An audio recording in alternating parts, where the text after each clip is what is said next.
Berdosakah bersahabat dengan orang kafir? Jangan bersahabat kecuali dengan orang yang beriman. Kita kalau sahabat ya, kalau kita punya kenalan non-muslim, ya karena dia satu kampus, teman kita, nggak masalah, tapi jangan dekat. Lama-kelamaan, tatkala kita melihat perbuatan-perbuatan kekufuran dia, kita jadi biasa. Dan pertanyaan dari Bang Permadi Arya di postingannya di Instagram nih teman-teman ya. Lagi rame nih guys, tadi malam pengajian Ustadz ini dibubarin Banser di Surabaya. Ya kan, kajian tuh Ustadz modelnya kayak gini. Menurut kalian, salah nggak bubarin pengajian yang materinya kayak gini? Muka saya blur aja, takut ada yang lagi hamil. Ya, kita tentunya kenal ya dengan Bang Permadi Arya. Dia selalu aja berdiri di tengah-tengah, artinya tidak membela yang satu lalu memusuhi yang lain. Ya, dia tidak harus membela yang satu agama dengan dia. Ya, kalau memang orang itu melakukan hal yang tidak benar. Tetapi jikalaupun ada orang yang berbeda agama dengan dia, tetapi orang tersebut melakukan hal-hal yang baik, hal-hal yang benar, maka Bang Permadi Arya ada di sana untuk mendukung dan membela. Ya, tentunya ceramah-ceramah yang disampaikan oleh Ustadz ini ya, kalau nggak salah sih dia keturunan Arab juga teman-teman ya. Haleluya, haleluya, haleluya. Assalamualaikum bisim habasyah. Salam aki, aku kabarkan Injil keselamatan. Bapak Ibu di Tuhan, ketemu lagi dengan saya Evangelis Abraham Effendi Usman. Bagaimana kabar Bapak Ibu semua? Luar biasa. Haleluya. Yes, yes. Wow, kita itu sangat istimewa. Kenapa kita istimewa Bang Bendi? Karena kita sudah dipilih oleh Tuhan. Dari sekian ribu orang, dari sekian jutaan orang, dari sekian miliaran orang, kita salah satu orang yang dipilih oleh Tuhan, yang sudah Tuhan tetapkan menjadi pengikutnya, menjadi orang yang beriman kepadanya, menjadi orang yang percaya kepadanya, dan menjadi pemberita Injilnya Tuhan. Nah, Bapak Ibu, tugas yang paling mulia di dunia ini adalah memberitakan Injil. Kenapa saya katakan tugas paling mulia memberitakan Injil? Karena ini perintah langsung dari Tuhan.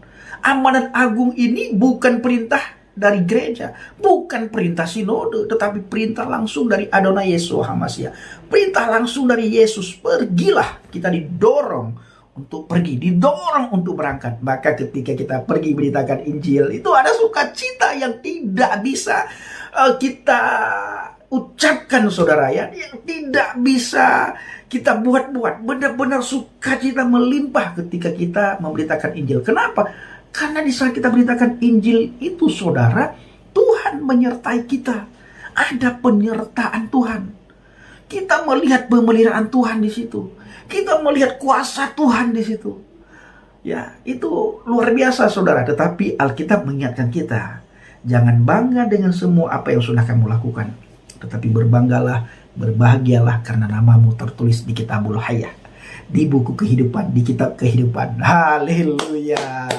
Saudaraku para pencinta Injil Habagat, bawa dalam doa syafaat Bapak Ibu, karena hari Selasa nanti saya berangkat ke Padang, Sumatera Barat, saudara, di daerah mana, di desa mana, tidak berani dan tidak bisa saya sebutkan lokasinya di mana. Bapak Ibu bawa dalam doa syafaat agar nanti pelayanan di Sumatera Barat benar-benar banyak jiwa dimenangkan, banyak orang mendengarkan kabar baik, kabar sukacita, banyak orang mendengarkan Injil. Tugas Bapak Ibu membawa dalam doa syafaat. Saudaraku, kita tadi sama-sama melihat bagaimana cuplikan video di awal tadi. Ya, ada seorang ustadz yang mengatakan bahwa tidak boleh bersahabat dengan orang non-muslim. Nah, ini banyak sekali ya ustadz-ustadz hari-hari ini muncul yang memberitakan seperti itu. Ini membuat kita terkotak-kotak saudara ya. Yang dulunya kita bisa main bareng, dulunya kita bisa sepeda bareng, bisa main bola bareng. Tapi karena ada beberapa oknum ustadz yang menyampaikan seperti itu membuat kita terkotak-kotak, membuat kita saling menjauh satu sama yang lain. Nah, ditambah lagi nanti kalau ada orang mengatakan, oh kamu tidak boleh memberikan salam kepada orang non-muslim, tidak boleh menjawab salam dari non-muslim. Nah, ini tambah parah lagi. Bahkan nanti akan muncul lagi orang-orang seperti itu. Oh, tidak boleh kamu duduk satu meja bareng, tidak boleh kamu ngopi bareng sama non-muslim alias kafir.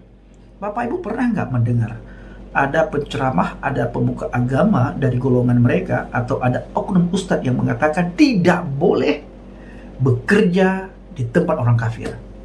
Ada nggak? Nggak ada. Tidak boleh memakai produknya orang kafir. Ada tidak? Tidak ada, saudara. Karena mereka tidak bisa menghindar dari ini. Ya, mereka tidak bisa menghindari YouTube. YouTube ini produksi Yahudi. Penemunya orang Yahudi. TikTok penemunya orang Cina. Yang semuanya itu bukan orang Islam. Facebook orang Yahudi. Ya, semua aplikasi-aplikasi ini orang Yahudi semua penemunya. Jadi secara tidak langsung mereka tidak bisa memisahkan diri dari orang kafir. Sah-sah saja mereka katakan jangan bersahabat, tetapi barang kafir dipakai. Capek deh. Maka saya sering bilang di TikTok begini Bapak Ibu, hari gini belum murtad, capek deh. Hari ini belum murtad, capek deh. Sering saya bilang gitu Bapak Ibu. Kenapa? Ketika kita murtad itu membuat kita terbuka pikiran, sehingga kita tidak seperti katak di bawah terkurung, seperti tempurung. Benar-benar terbuka kita. Ya, oh ternyata kita bukan tinggal sendiri selama ini. Itu setelah murtad. Nah, kembali lagi saudaraku, mereka boleh memberikan fatwa bahwa jangan bersahabat, dilarang bersahabat dengan orang kafir, tetapi mereka tidak bisa menjauh dari produk-produknya kafir. Carilah produk Arab. Apa itu produk Arab? Saya selalu katakan produk Arab itu ada dua. Apa itu Bang Pendi? Produk Arab ada dua. Yang pertama minyak wangi, yang kedua obat kuat. Obat kuat saudaraku, itulah produk Arab. Yang paling terkenal itu obat kuat. Minyak wangi, obat kuat itu saudaraku. Nah, mereka bangga sekali dengan Arab. Saya tidak tahu ya. Padahal ya saudaraku, orang banyak sekali ya perempuan-perempuan kita Indonesia ini yang bekerja di Arab Saudi diperkosa sama majikannya itu, dibuat tidak manusiawi sama majikannya. Dan ini bukan lagi rahasia umum di media sosial, itu banyak sekali beredar. Bagaimana kita melihat ada perempuan-perempuan kita DKI ya yang bekerja di Arab Saudi, di sana jadi budak seksnya orang Arab ya, karena produk mereka obat kuat. Nah ini, kamu terima tidak terima, itulah yang saya dapatkan di lapangan. Saudaraku yang dikasihi Tuhan, mari kita berdoa buat bangsa dan negara kita, agar benar-benar dilawat Tuhan, agar di tahun ini benar-benar terjadi pertobatan besar-besaran di bangsa dan negara kita. Ya, kalau mau bangsa dan negara kita itu damai, aman, tentram, doakan supaya Indonesia bertobat. Doakan supaya Indonesia dilawat Tuhan. Kalau ku cari damai, hanya ku dapat dalam Yesus. Kalau ku cari ketenangan, hanya ku temui di dalam Yesus. Tak satu pun dapat menghiburku, tak seorang pun dapat menolongku. Hanya Yesus jawaban hidupku.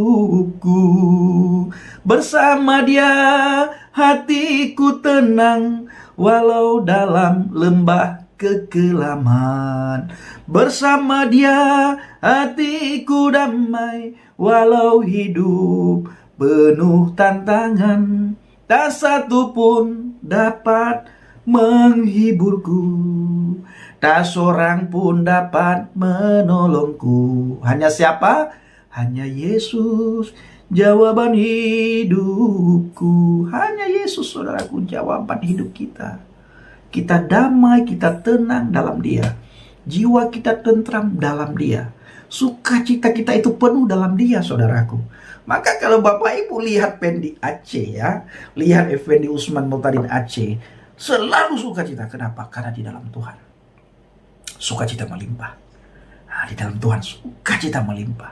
Roh Kudus selalu memberikan penghiburan. Roh Kudus selalu memberikan kekuatan. Dan Tuhan selalu memberikan kecukupan. Bahkan kadang-kadang diberikan kelimpahan oleh Tuhan. Kekurangan ada kekurangan. Tetapi tidak membuat kita terpuruk. Karena sukacita terus di dalam Tuhan, sehingga orang tidak tahu kita kekurangan. Haleluya. Kenapa? Karena orang melihat kita, Wah, senang sekali dia ya. Dia berbeda dia setelah dia menjadi orang Kristen ya. Berbeda. Kenapa berbeda? Ada roh Tuhan yang memberikan penghiburan, yang selalu menemani kita, yang selalu menginsafkan kita dari segala kejahatan kita, dari segala dosa kita. Ada kuasa. Kuasa apa? Kuasa untuk melawan segala kejahatan, melawan segala dosa. Itu di dalam Tuhan. Baik saudaraku, kiranya video ini benar-benar memberikan motivasi kepada kita, membuat saudara bersemangat ketika menonton video saya. Ini yang saya rindukan. Membuat saudara, roh saudara berkobar-kobar di dalam Tuhan di saat saudara menonton dan melihat dan mendengar setiap apa yang saya sampaikan. Membuat iman saudara itu bangkit. Nah, kalau ada di antara saudara yang sakit ketika melihat penjelasan-penjelasan saya, saudara melihat sukacita saya, saudara bisa sembuh dalam nama Yesus. Kuasa Yahweh Rafa menyembuhkan, menyehatkan, memulihkan keadaan saudara di dalam nama Yesus. Yang sakit disembuhkan, yang lemah dikuatkan, yang miskin diperkaya, yang kekurangan Tuhan buat kelimpahan dalam nama Yesus. Saudara yang belum mendapatkan pekerjaan, dalam nama Yesus, saudara akan mendapatkan pekerjaan. Semua dipermudah, diperlancar. Jalan-jalan saudara dibuka lebar oleh Tuhan dalam nama Yesus. Terima kasih. Assalamualaikum Bishim Hamasyah. Salam Aki. Aku kabarkan Injil keselamatan. Bapak Yahweh Bishim Adonai Yesus Hamasyah. Uruh Kudes memberkati kita semua. Haleluya. Amin. Salam murtadin. Terima kasih.